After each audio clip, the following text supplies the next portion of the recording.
Jean du Sud, le magazine à forte personnalité vous présente la grande émission. Jean du Sud, 80 pages en vente chez votre marchand de journaux. FDO Construction Méditerranée vous présente la grande émission. Avec FDO, ensemble, bâtissons l'avenir. Kaufmann & Broad vous présente la grande émission 0800 544 3x0 et sur keb.com. Kaufmann & Broad, l'avenir vous appartient. Now I don't care what you dress like or what you wear.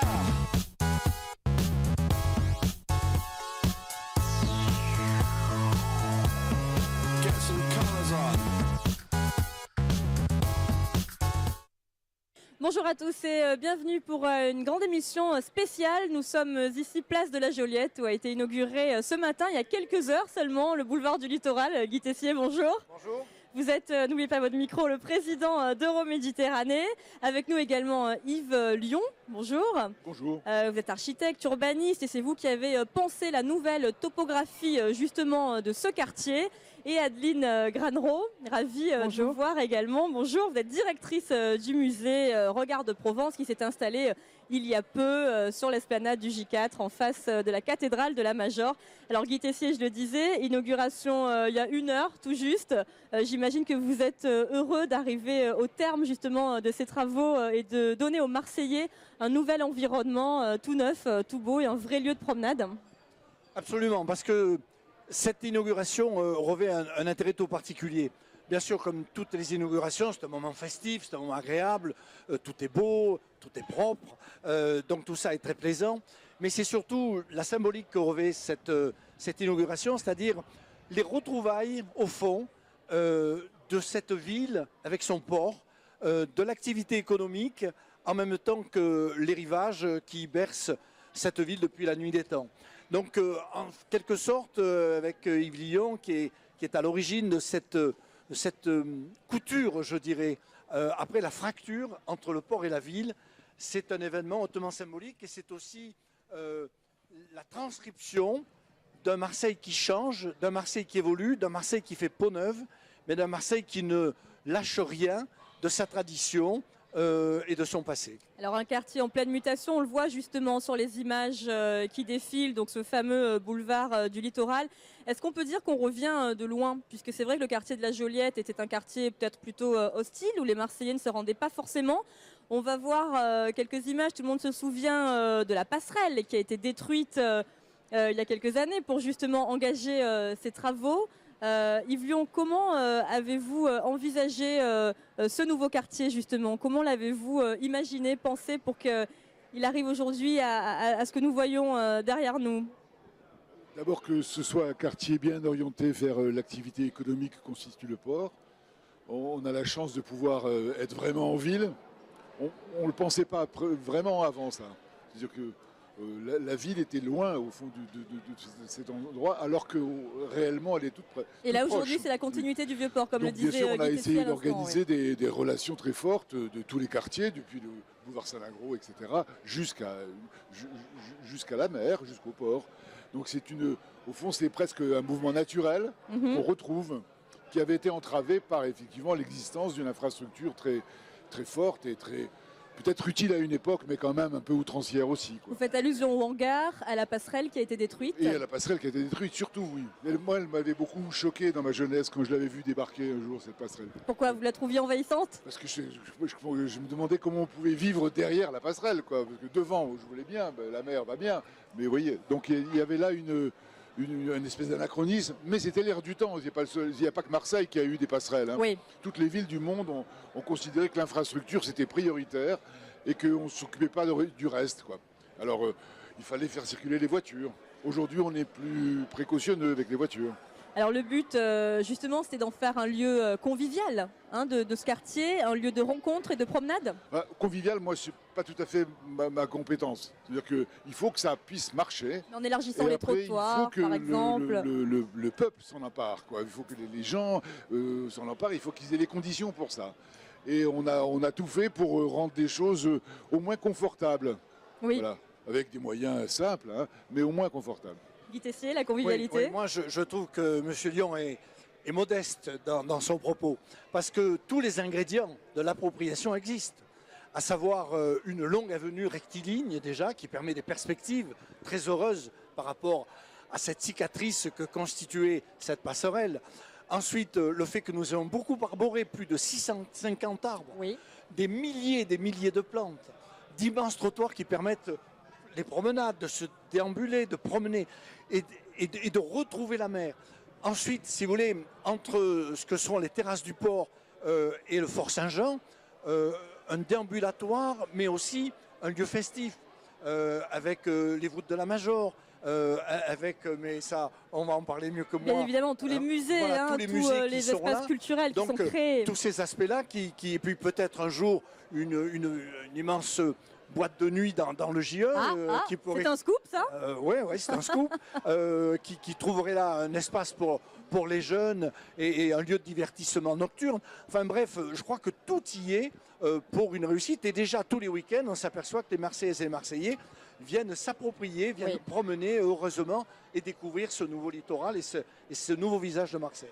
Alors justement, pour que les Marseillais et les Marseillaises s'approprient au mieux toutes ces modifications, tous ces bouleversements qui ont lieu aujourd'hui dans la cité phocéenne, de nombreuses opérations sont mises en place par Euroméditerranée pour sensibiliser à l'architecture et à l'urbanisme. Je vous propose ainsi de vous rendre à l'école Saint-Charles II, où une classe de CE1 participait à ces ateliers animés par Marta Stalla, architecte italienne basée à Marseille. On l'écoute, elle est interrogée par Lionel Krupp. Donc c'est un atelier, ce sont plusieurs ateliers qu'on fait qui permet aux enfants de connaître un peu les outils des architectes, avoir quelques éléments pour mieux comprendre leur ville, les transformations urbaines de leur ville et en particulier de leur quartier. Donc on trouve pas mal de chantiers, beaucoup de transformations. Donc à chaque fois, selon l'âge des enfants, selon la thématique de l'atelier, on aborde différents sujets avec des ateliers, des activités, comme on a pu voir, assez simples, adaptées à leur âge, qui lui permet donc d'avoir quelques notions, un peu de vocabulaire aussi, donc d'éveiller un peu leur curiosité sur leur environnement urbain. Alors Yves Lion, est-ce que justement ça vous semble important, voire primordial, que les habitants d'une ville soient éduqués, entre guillemets, soient sensibilisés aux différents changements qui s'opèrent dans leur ville? Bien sûr, et surtout qu'ils soient aussi consultés quand on peut. Mais il faut bien faire attention à interroger les gens sur le fond des choses. Pas forcément sur tel ou tel détail, comme on fait souvent dans les opérations de concertation. Ce qui est bien, c'est que la vie des gens, la vie des jeunes gens, aussi doit être prise en compte. En général, les gens convergent. Il y a toujours un sentiment commun autour des questions d'aménagement. C'est pas si compliqué. C'est plus compliqué bien sûr, dans le financement de tout ça. C'est plus compliqué dans les relations politiques, etc. Mais au fond, quand on demande l'avis à des enfants, moi j'enseigne, donc j'enseigne l'urbanisme à de jeunes architectes. Je suis frappé par la maturité de la génération d'aujourd'hui, par exemple. Ceux qui ont 25 ans aujourd'hui, je les trouve exceptionnels. Ce n'était pas le cas il y a 10 ans, par exemple. Mais ce que je vois, c'est que de plus en plus, les questions urbaines sont des questions populaires. Et ça, c'est une nouvelle donne, parce que jusqu'à maintenant, l'urbanisme, il y a 20-30 ans, celui des 30 Glorieuses, il n'était pas du tout fait dans ce contexte-là. On n'interrogeait pas le monde comme ça. Et ceci, c'est vrai dans à peu près tous les pays, quelles que soient les cultures. Guy Tessier, la sensibilisation des enfants, des jeunes Marseillais et des grands aussi, puisqu'il y a des ateliers justement qui s'adressent aux adultes également. Je pense que c'est essentiel. Et ce que vient de dire M. Lion est fondamental. Je pense qu'on ne peut pas vouloir faire la vie et la ville des gens sans leur assentiment. Nous sommes là les uns et les autres, du concepteur, architecte, urbaniste, les assembleurs, les aménageurs comme Euroméditerranée, ne peuvent pas vouloir faire une ville où les gens se plaisent, où ils y vivent bien, où ils soient heureux, contre leur gré. Et donc, tout ça doit se faire avec les gens, puisque nous le faisons pour les gens. Et c'est vrai que pendant très longtemps, je pense que les gestes architecturaux étaient faits souvent pour les architectes qui cherchaient à se faire plaisir, en pensant moins au bonheur des gens qu'on y pense aujourd'hui. Et donc, mieux vivre, mieux circuler, mieux se déplacer, mieux enseigner, tout ça fait partie de quelque chose qui est une globalité qui doit être prise en compte et que nous essayons, que nous prenons en compte d'ailleurs aujourd'hui. Alors que les Marseillais se sentent bien, et puis les touristes également, c'est ce que vous disiez à l'instant. Alors en nous promenant le long de ce boulevard, bien évidemment on y découvre tous les nouveaux musées, avec donc le silo qui a été entièrement refait, le Mucem qui doit ouvrir ses portes le 7 juin. Je crois la Villa Méditerranée, le J1 dont vous parliez qui peut être transformé en boîte de nuit apparemment, donc ça écoutez on est content de l'apprendre. Et aussi Regard de Provence à Dingranro. Alors vous avez quitté Carly il y a quelques petits mois. C'est une renaissance pour vous de vous trouver là justement sur ce nouvel espace très vivant et porteur d'espoir? Oui, c'est vraiment une renaissance et puis on a été fiers d'être les premiers à ouvrir sur ce beau boulevard du littoral. Évidemment, les Marseillais commencent à s'approprier ce lieu, ce boulevard, cette nouvelle esplanade du J4 face à la Villa Méditerranée et au Mucem. Et c'est une nouvelle page qui se tourne en effet pour la Fondation Regard de Provence. On a triplé de surface, on bénéficie d'une vue imprenable sur le Fort Saint-Jean, sur l'Estac, la cathédrale de la Major. Et c'était un bâtiment qui existait grâce à Euroméditerranée qui nous l'a fait découvrir en mai 2010, donc bâtiment qui était l'ancienne station sanitaire maritime qui permettait d'accueillir les immigrants qui arrivaient par voie maritime et aérienne également, qui était abandonné et que nous avons réhabilité à l'occasion de l'année capitale européenne de la culture pour faire bénéficier de la ville et du territoire d'un nouvel équipement culturel. Qu'est-ce que vous espérez justement de cette nouvelle zone avec tous ces musées à proximité, puisque vous êtes juste en face de la Villa Méditerranée et du Mucem, tout proche? Est-ce que vous espérez justement que les touristes de passage à Marseille, les croisiéristes notamment, s'y arrêtent régulièrement et visitent nos collections? Oui, alors c'est vrai que le label de capitale européenne de la culture nous a aidés au niveau du territoire bien sûr à faire ériger tous ces nouveaux équipements ou à réhabiliter des équipements culturels municipaux qui en avaient besoin. Donc on n'était pas vu comme une destination culturelle et on le devient. Et je pense que nous le vivons au quotidien. Depuis le 1er mars, nous avons plus de 45 000 visiteurs qui sont venus fouler les salons d'exposition du Musée Regard de Provence. Donc il y avait un besoin, une attente au niveau local, mais aussi à l'étranger. On a déjà des croisiéristes qui viennent bénéficier de ce nouveau cadre et qui déambulent en effet du Vieux-Port jusqu'au boulevard du Littoral. Donc je pense que ce sera une vraie réussite et on continuera bien sûr puisque ces équipements sont tous pérennes. Que peut-on découvrir justement en ce moment comme exposition? Alors on a mis à l'honneur 200 œuvres de la collection Regard de Provence Reflets de Méditerranée, des œuvres non seulement d'artistes provençaux mais de toute origine qui ont révélé Marseille, son vieux port, sa côte, le littoral méditerranéen et provençal, la Provence rurale, des œuvres orientalistes jusqu'à l'art contemporain. On a des œuvres du 19e jusqu'au 21e siècle et on a voulu aussi dédier un espace à la mémoire de cette station sanitaire qui était peu connue des Marseillais mais quand même créée par Fernand Pouillon. La façade est labellisée patrimoine du XXe siècle, donc on a décidé de faire une scénographie électronique, son, lumière, effets spéciaux qui racontent l'histoire du bâtiment avec un retour en arrière sur Marseille et la peste, les lazarets, les consignes sanitaires. Donc voilà, 2 expositions à l'honneur. Vous parliez tout à l'heure du lieu aussi assez exceptionnel. Il y a même une terrasse où on peut justement déjeuner ou boire un verre, là aussi, et profiter de la vue et de cette esplanade magnifique. En effet, vous parliez de convivialité, bien sûr, de déambulation sur le boulevard du Littoral, sur l'esplanade du J4. On a tous envie que ce soit des lieux de vie, des lieux où on puisse s'enrichir au niveau culturel, mais aussi visuel, avec notre beau port de la Joliette, la cathédrale, les 2 architectes incroyables du Mucem et de la Villa Méditerranée. Donc c'est une idée de se sentir bien dans sa ville, ou pour les touristes de donner une image d'un bel urbanisme et de beaux équipements culturels. Guy Tessier, on parlait des croisiéristes justement qui arrivent tout près finalement de ce boulevard du littoral, puisque donc c'est la continuité du port, de la gare maritime. J'imagine que vous misez aussi beaucoup sur cette nouvelle forme de tourisme qui bat tous les records depuis quelques années à Marseille pour rendre cette nouvelle zone d'autant plus attractive. Bien entendu, pour nous, le tourisme est un atout important dans l'aspect économique de Marseille et de son port, puisque Marseille évolue, Marseille se transforme. Le tourisme est une forme d'économie très intéressante et très importante. Donc, ce boulevard du littoral qui est long de 2,5 km et qui commence effectivement à la tour CMA-CGM est tout près de l'escale des grands bateaux, mais des bateaux de taille moins importante font escale tout à côté. Et je dois dire que l'autre soir, j'étais dans le musée Regarde Provence et que le 5 mâts du Club Méditerranée était là à quai, éclairé d'une manière splendide. Et donc on avait une vision assez magnifique, assez extraordinaire. C'était vraiment que du bonheur.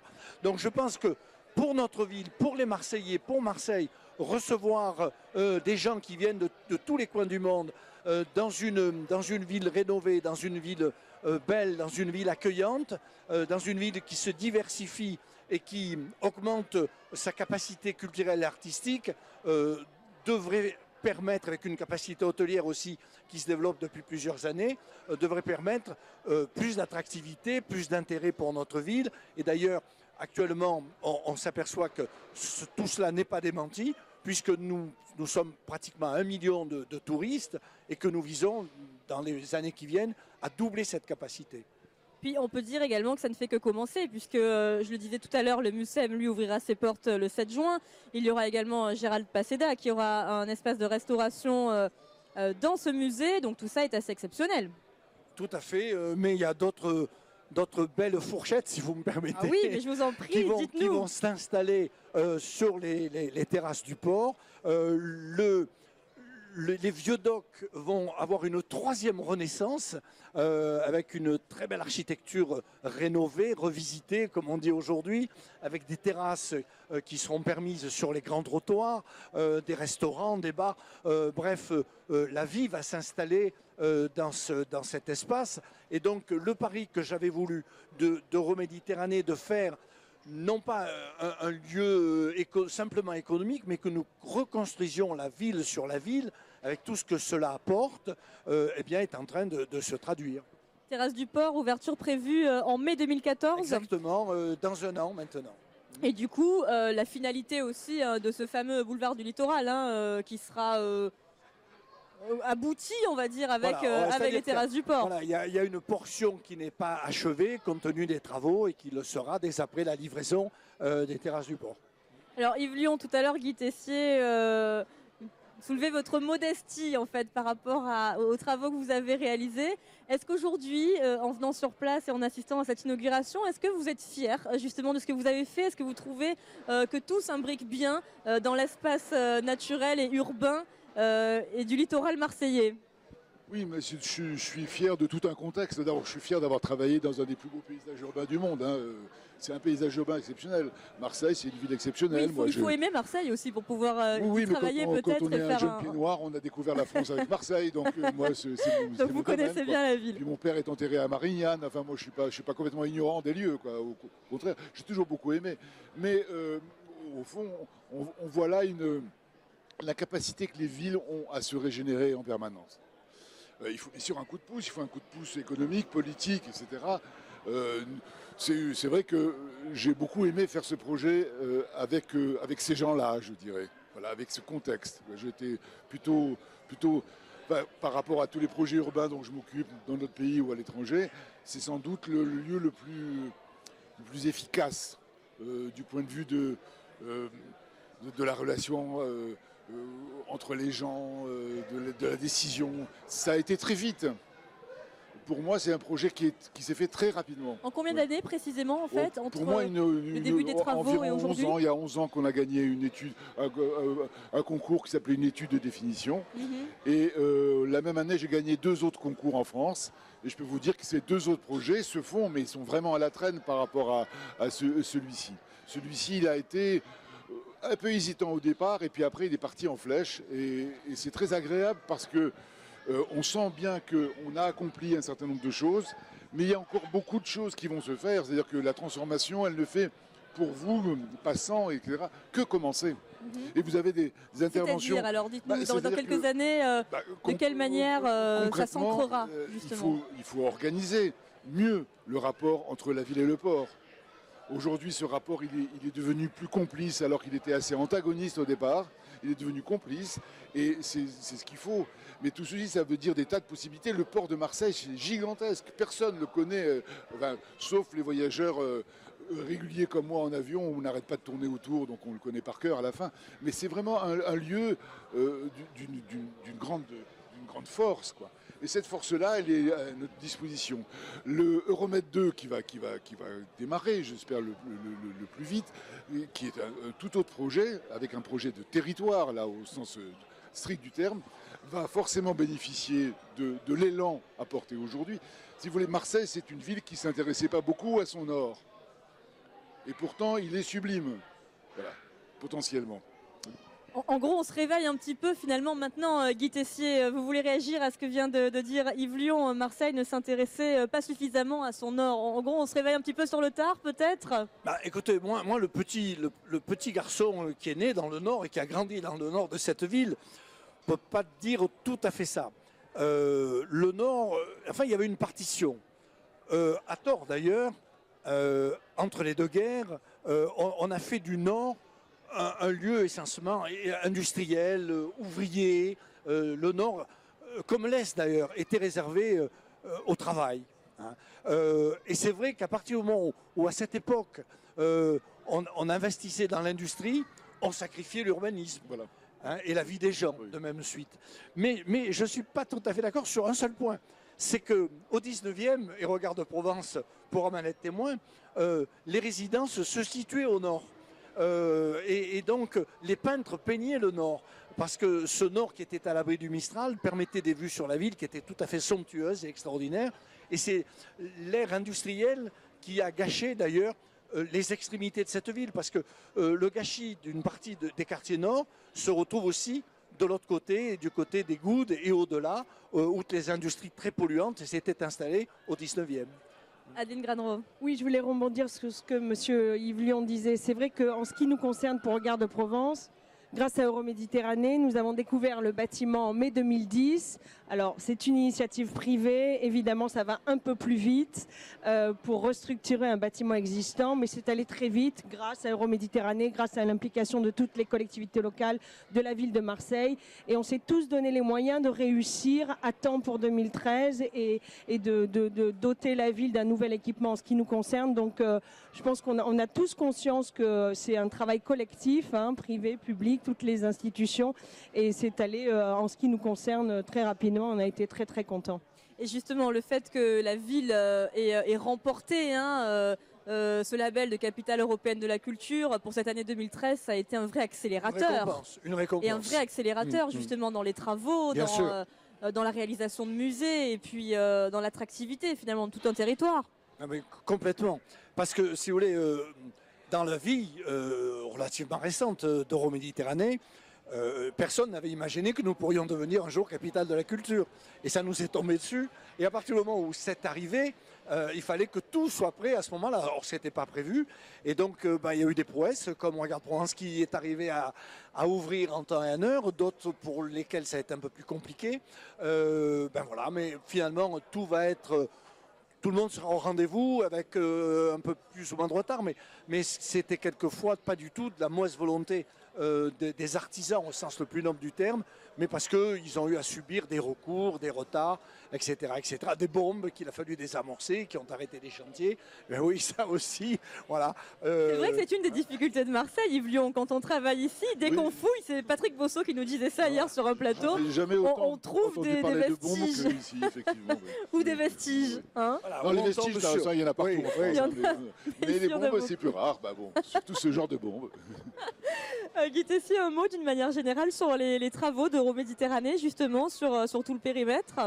Moi, je voudrais donner un coup de chapeau d'abord à ceux qui ont eu la vision, donc comme Yves Lion ici, qui ont eu cette vision, qui aujourd'hui connaît sa transcription. Et je voudrais dire aussi combien, pour une fois, dans notre ville, on s'est attaché au beau et à faire aimer le beau aux gens, à leur faire partager. Ça, je crois que c'est quand même essentiel. Ensuite, c'est le côté du gigantesque, c'est le plus grand chantier. Vous savez, Marseille, on est souvent vilipendé, mais là, on est en train de mener le plus grand chantier de rénovation urbaine d'Europe. Ça vaut la peine d'être souligné. Et tout ça se fait sans trop de heurts, sans trop de difficultés pour les gens qui vivent au milieu de tout ça. Donc je voudrais rendre aussi un hommage et saluer tous ceux qui travaillent, donc des penseurs, des urbanistes, en passant par les architectes, par les entrepreneurs, par ceux qui font confiance, par ceux qui investissent et qui donc apportent la rénovation de cette ville et qui font revivre Marseille. Là, on voit justement différents pôles qui ont été entièrement restructurés. La Belle de Mai, la friche de la Belle de Mai, où justement il y a pas mal de choses qui se passent en cette année 2013. Exactement, un Marseille qui est méconnaissable, mais comme je disais en début de propos, qui ne renie rien de son passé et de son histoire, mais qui renoue avec la beauté. Et avec son port et avec sa mer, ce qui n'est pas rien non plus, puisque Marseille cette mer bouge en plein mouvement. Absolument, cette mer depuis Fossé est une mer nourricière. Donc plein d'équipements à découvrir sur tout le territoire euro-méditerranée. Et ici, donc près de la Joliette, Adeline Granero, on l'a dit, l'exposition qui est à découvrir jusqu'à quand, avant que vous ne changiez d'expo? L'exposition est à découvrir jusqu'au 16 juin. Et à partir du 28 juin, on met à l'honneur à la fois l'artiste plasticien Bernard Venet, des maquettes de ses sculptures, parce que les sculptures qui a réalisé les sculptures qui sont visibles au Pharo. Dans le jardin, sur le jardin du Pharo. Et puis des œuvres de jeunesse, alors plus des peintures et des installations. Et au rez-de-chaussée, on aura une exposition consacrée à Cassis, port de la peinture, des œuvres de 1850 à 1950. Donc, et toujours l'exposition permanente Mémoire de la station sanitaire. Très beau lieu à découvrir. Yves Lion, vous reviendrez nous voir quand il fera un peu meilleur, peut-être un temps un peu plus clément pour découvrir votre boulevard. Non, mais je suis très régulièrement à Marseille, mais rarement avec autant de froid. Mais oui, malheureusement. Rarement. Malheureusement, on en est tous désolés. Et cette boîte de nuit, alors moi je voudrais juste en savoir un petit peu plus, mais non. Ça va chauffer là. Ça va chauffer. Ça serait pour quand, le J1? Non, mais on n'en est pas là. C'est une idée comme une bouteille que j'ai lancée à la mer. Mais pourquoi pas? Maintenant, il faudra que nous trouvions les opérateurs, il faudra avoir la faisabilité, il faudra que le port avance aussi, accepte ce projet, parce qu'on est là, on est sur le port, voilà. Mais c'est une idée qui semble-t-il, connaît un large consensus, puisque tout le monde en parle aujourd'hui. Donc j'en suis très heureux, et je pense que c'est indispensable aussi à cette ville capitale qu'est Marseille. Oui, et puis pour faire venir aussi des jeunes et du tourisme également festif et nocturne, pourquoi pas, comme il en existe dans certaines villes, certaines voisines comme Barcelone par exemple. Exactement. Bon, on attend de voir ça, Guy Tessier. On a tous les ingrédients de la réussite. Oui, exactement. Donc n'hésitez pas, venez découvrir ce boulevard du littoral et puis tous les équipements qui en font partie, les différents musées comme Regard de Provence qui est déjà ouvert donc pour découvrir sa belle collection. Et puis on l'a dit, le Mucem le 7 juin, le Silo, salle de spectacle, la Villa Méditerranée et le J1 où on peut découvrir également de belles expositions. Merci infiniment Yves Lion, Guy Tessier, Adeline Granero, et longue vie Merci beaucoup. À ce boulevard du littoral et à Marseille bien évidemment. Très bonne soirée sur LCM, à bientôt.